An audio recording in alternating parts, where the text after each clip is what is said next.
Hi, everybody. Good morning. It's my pleasure to introduce you to Alain Queffelec from the University of Bordeaux in France. He's the researcher-in-chief for the technical areas of sedimentology and characterization of materials in the PACEA unit. He collaborates in several international projects and develops original research on Amerindian archaeological accounts. Precisely, if I'm not wrong, this research led him to develop new analytical protocols for the characterization of archaeomaterials. And his scientific career is very extensive in publications and studies on geological and archaeometric analysis. But today, he's not here to tell us about his research. He's here to tell us about the open and free preprint system as the founder of the peer community in archaeology. Personally, I'm very happy to have Alain with us because I think he's the one who can best explain this new way of publishing science. So as a reminder, the talk will be recorded. So whenever you want, Alain, you can start. Thank you very much, Ruth. And thank you, Marta, for the invitation. Thank you, the IPHES, for the invitation. I hope everyone can hear me well. I will start this. I think it's okay. Yes, Alain, we can see you. Great. So here I'm here, like Ruth said, to present you the peer community in archaeology, which is a free and transparent initiative for preprint peer reviewing. So as you all know, the present context, the present system of academic publishing has quite some problems. Some of the papers are beyond paywalls. Some of the paper you need to pay APCs to publish them open access, and some of the journals are even hybrid. So the cost of this system is now approximately 3,000 euros per paper, because when you take the worldwide cost of academic publishing is approximately 10 billion euros a year, and there are 3 million articles published every year. So these costs, as you probably know, are really abusive, and they are rising quickly. So as you can see on the left of the slide, the profit margins of the big academic publishers are really high, are even the highest of the world, and the benefits of the group that owns Elsevier is approximately the CNRS annual budget, integrating the salaries of all the CNRS researchers and engineers. Another problem is that all these publishers own most of the journals, and more than 50% of the papers are published in only 5 publishers. This system is also problematic because it's quite inefficient and non-transparent. As you can see here, the diffusion of findings can be slow. I must admit that in archaeology, this is of course not as a big deal as in medical science or things like this. But you can still have problems with the speed of the process. Submissions and rejections can be made in cascade from one journal to another journal to another journal, and each time we are wasting time of researcher, time of reviewers, etc. And the peer review process is in most journals black box, and it's impossible for the authors to know the reviewers. The readers of the paper don't see the reviews, don't see the editorial decisions, etc. So in a parallel to this system, there is something that we could call it a new way to publish in archaeology, but in fact, it's been quite some time in physics and in astronomy, etc., that people are using preprints. And you can see on this slide that there is a big increase in the preprints used because of the creation of bioRxiv, which is a preprint server for biology, and many preprints are published on this preprint server. And I put on the right of the slide some of the main other preprint servers, including Archive, which is dedicated to mathematics and physics mostly, Zenodo, which is dedicated to anything, and the Center for Open Science, which is dedicated to any preprint. And in particular, there is a preprint server in the Center of Open Science, which is Source Archive, which is supposed basically to be a preprint server for human sciences, including clearly archaeology. They state that in their text. So this new way of publishing to put preprints online is quite new for archaeology. I said it. And so I added this slide this morning because, as I was saying, I often have questions about it. And so this morning I added this slide for the pros and cons of the preprints. As you can see, for the numbers, the pros are way outnumbering the cons. And especially you can see that there are pros for the authors, for the researchers, and also for the researchers as readers and for the public. And as we already saw during the COVID crisis, there are also cons, especially the problem of not validated research. But I think that it's not such a big deal in archaeology, since we don't have the life of people in our hands. And the cons for the researcher can be that very few journals do not accept manuscripts previously published as preprints, but now with the open science movement and the European Commission, everything that is done in different countries, there is not so many journals refusing preprints. And the last benefit of preprints is that the cost is not 3,000 euros. It's approximately 10 euros for paper, since it's only the fact of having the preprint on a web server.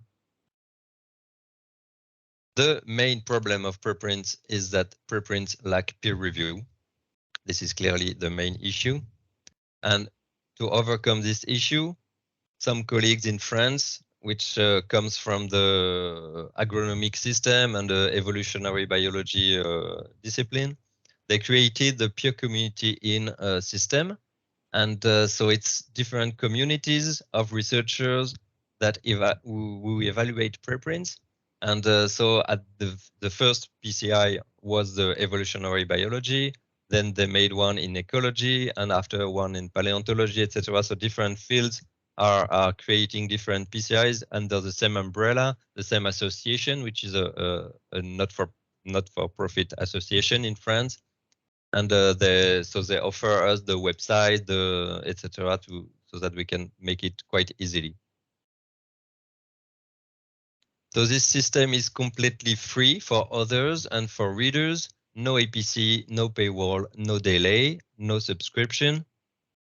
And of course, there is a cost, and these costs are taken by the association, who won awards and prize, and which is funded by the French government and other universities in France, in UK, in Spain, etc.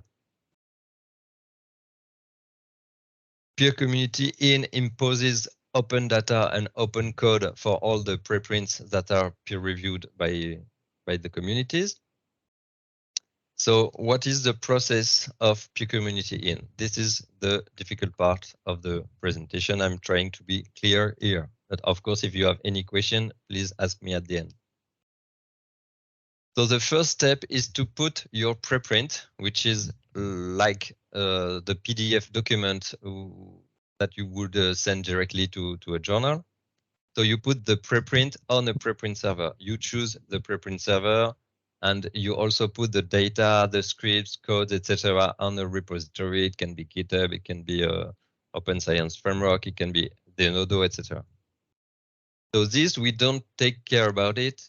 you choose the preprint server. Once the preprint is deposited on the server, you come to our website and you submit it for peer review.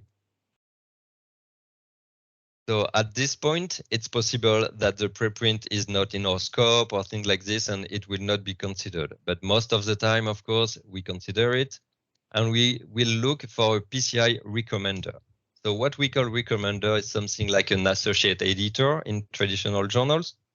And as you will see later, we have more than 100 recommenders in PCI Archaeology.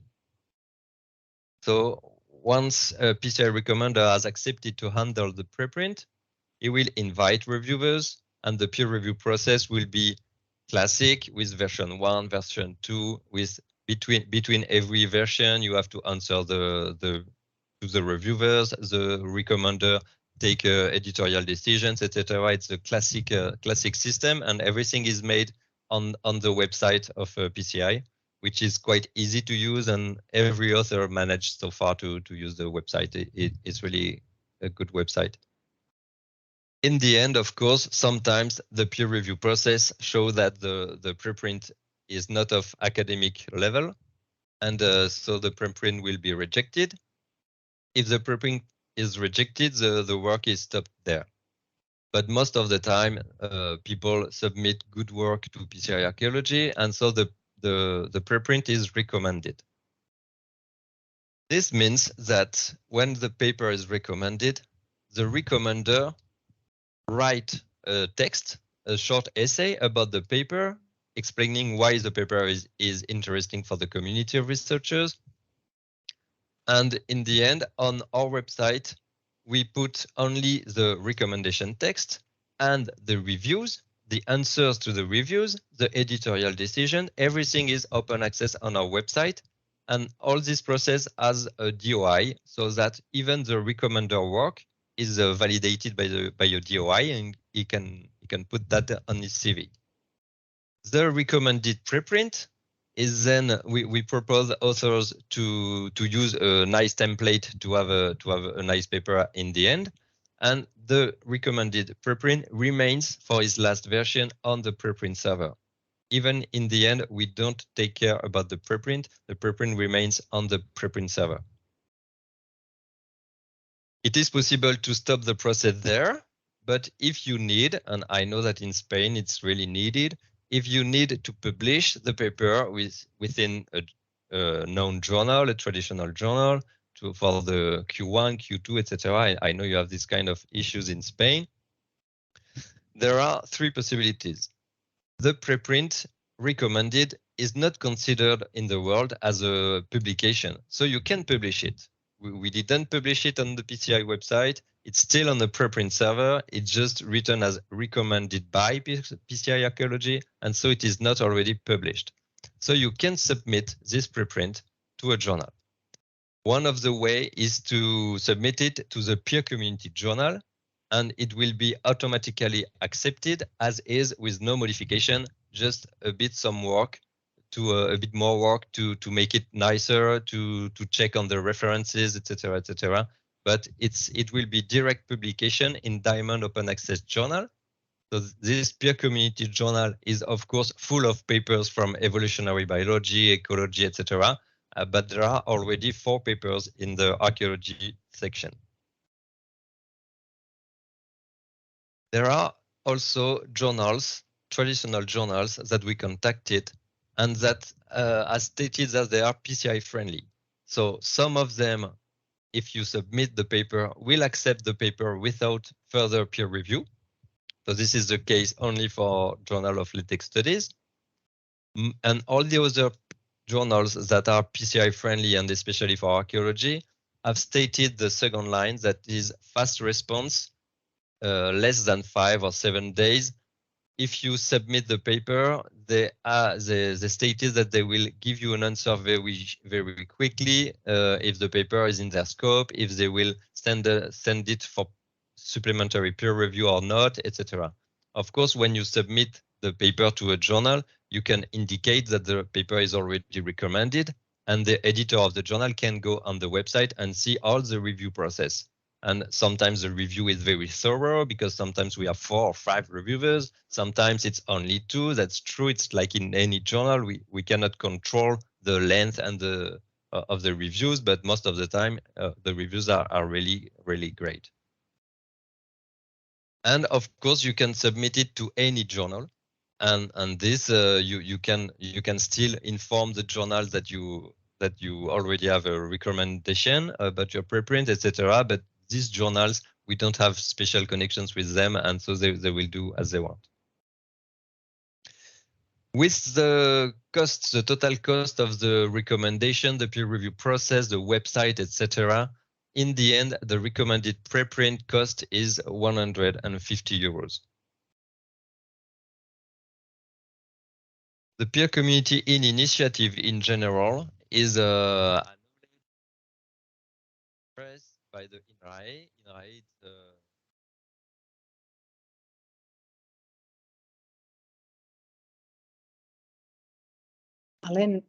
Alain, sorry. We have some problems here in the room to listen you. People that are virtually have problems to listen. Alain? Yeah. Yes, we have problems, Marta. Sí, de repente se ha dejado de escuchar. Sí, ¿no? Alain? Sí, sí. Yeah. I can turn the mic, maybe? No. We don't listen to very well. Yes, try to move the microphone or to. Yeah, I will try to. No.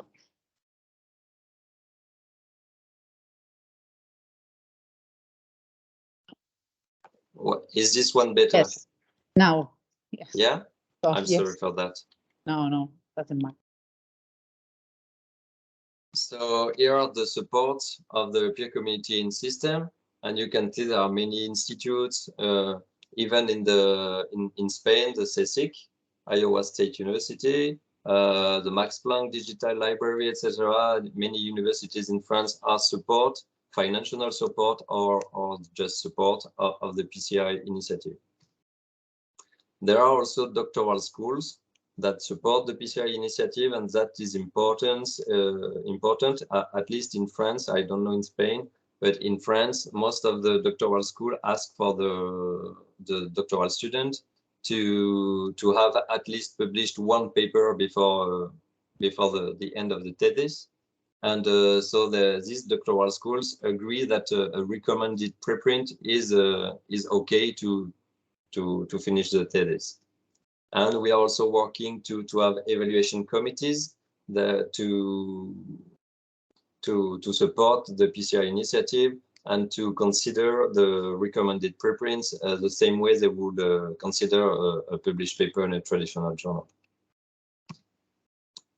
So this was for the general PCI initiative, and now I will give you details about the PCI archaeology.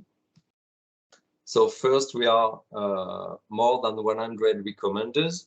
I forgot to change the number here. It's not 107, it's 114. 114 recommenders that we try to have all over the world, but it's quite difficult to find recommenders in some countries and even in some continents. So the goal to have so many recommenders is to have them very specialized and to have recommenders that know the stuff they're recommending, and they will find the best reviewers because they know the best reviewers, and it's not someone that is working on Roman archaeology that is recommending something about Paleolithic in Spain. It's also the goal is also to share the workload between the recommenders, because we know that the work of editor or associate editor is huge, and we don't want to burden the recommenders too much. So we want to have many of them so that it's not always the same people who are taking time for this, and also to share the power, because of course you make editorial decision. And so we don't want to be the same people every time to make the editorial decision about papers in a specific field. So here the numbers are up to date. As you can see, we still have too many French recommenders because, of course, at the beginning, it was way easier to find recommenders among the colleagues we best know. So now we are hiring almost only non-French recommenders. And we are trying to stick to 50-50 between male and female. On the left, you can see the age indices, which is the easiest way to see the experience of researcher, not taking their age or and things like this, but we all know that age index is the best way to characterize the experience of researchers and not the number of papers, etc. So here, as you can see, we have some senior researchers, and we have a lot of junior researchers also, because we know that they have more time to dedicate to this because they are not chief of a PI, etc. We are also trying to have recommenders in many different fields.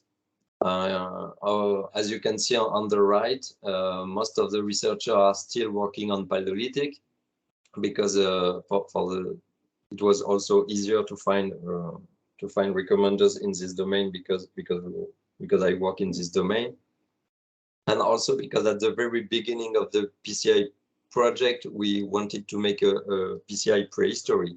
And when we were discussing with colleagues in France, they said, "Oh yeah, but this is a pity because it would be quite useless to make a PCI prehistory, and after someone else would have to make a PCI contemporary archaeology, etc." So we finally made a PCI archaeology for all archaeology, but it's harder to find recommenders in the post-Paleolithic period. We also have a lot of recommenders from Europe, so working on Europe and Africa and Asia, it's more difficult to have them in America and in Oceania. This is a summary of the submissions and the recommendations of PCI archaeology so far. So as you can see with the blue lines, since August 2021, we received at least one submission per month. Of course, we would like it to be 2 or 3 per month, or 5 or 6, or I don't know, maybe 10 in some years. But it's still quite difficult to convince people, so that's why I make this kind of presentation in your lab, in other laboratories. And the recommendations are now 2018, and we have still 8 processes in progress. This is the number of reviewers. As you can see, we have a lot of reviewers, and in blue, the blue lines, and the orange lines are the number of reviewers who chose to remain anonymous. So as you can see, there's not so many of them, and most reviewers, agree to put their name on the review, even if the review will be open to readers, to the authors, and also to everyone. And on the right, you can see the length to first decision and first review, which we are trying to keep low, but we are also trying not to overburden the reviewers, the editors, the recommenders, etc., because we know we all face a lot of delays, a lot of issues in our academic life, and we don't want to send an email every 2 days to remind. But we also try for the authors that the process remains quite quick. Here is a list of the PCI archaeology friendly journals. So we only select, as for all the PCIs, we only select not-for-profit journals, diamond open access journals, or if they are journals in big publishers, we check that these journals are owned by learning societies or public institutions, and that at least part of the money go back to research and not in the hedge funds of Elsevier. So on the left, you can see the initial PCI friendly journals, and the new one in 2021 and the new one in 2022. Here is the fate of the recommended preprints so far. So as I told you, your preprint, which is recommended, can remain on the preprint server as is. And at the beginning, this was the main goal of the peer community in initiative, that journals are no longer really needed. And when a paper is peer reviewed, the work is done, the science is good, and that's okay. But we also know that this will be a long way, and that's why they created finally the peer community journal. Not everyone was okay with that, but it's an association, we had a vote, etc. So now there is a peer community journal, which is important for ecology, for evolutionary biology, because they don't have so many diamond open access journals in their fields, but we have quite some, so I think it's less important for archaeology. As you can see, some of the recommended preprints of PCI Archaeology were published after in different journals, and some are still just on the preprint server with the recommendation, and that's it. So I think that what we need for good science is for it to be free and to be peer-reviewed. If it's open peer-reviewed, it's even better. And with the open data and open code, we hope the research to be more reproducible. The thing that you can do after seeing this presentation is, of course, to submit your next paper to PCI Archaeology, because every paper that is made and reviewed and recommended by PCI Archaeology is new publicity for us. Of course, you can accept to review if you are contacted, because it's very, very hard to find reviewers.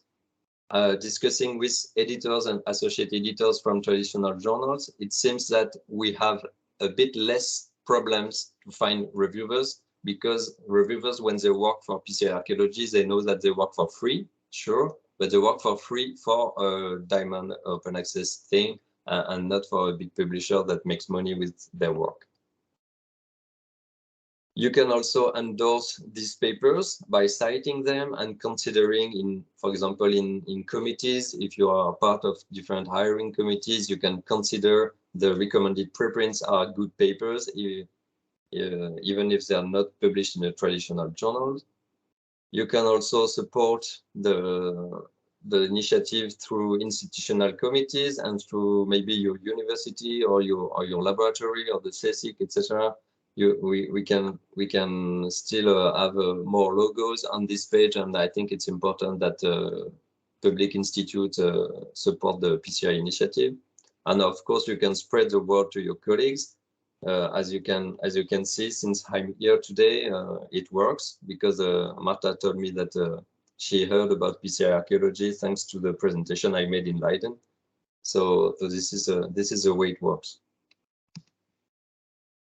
There is also on the PCI website a manifesto, which has been signed now by more than 800 people, and they sign it to commit to submit before the end of 2023 a preprint to the PCI of their domain, and that they will publish it in the peer community journal afterwards. This was launched at the beginning of the peer community journal, so that the journal have at least some hundreds of publication in the first 2 years, so that the journal can have a visibility online, and that people know that if they publish in this journal, in 1, 2, or 3 years, they won't be the only one to publish in this journal. So it remains me to thank you again for the invitation. Sorry for the sound at the beginning. I hope you understood the process. And if you have any question, I'm glad to answer them.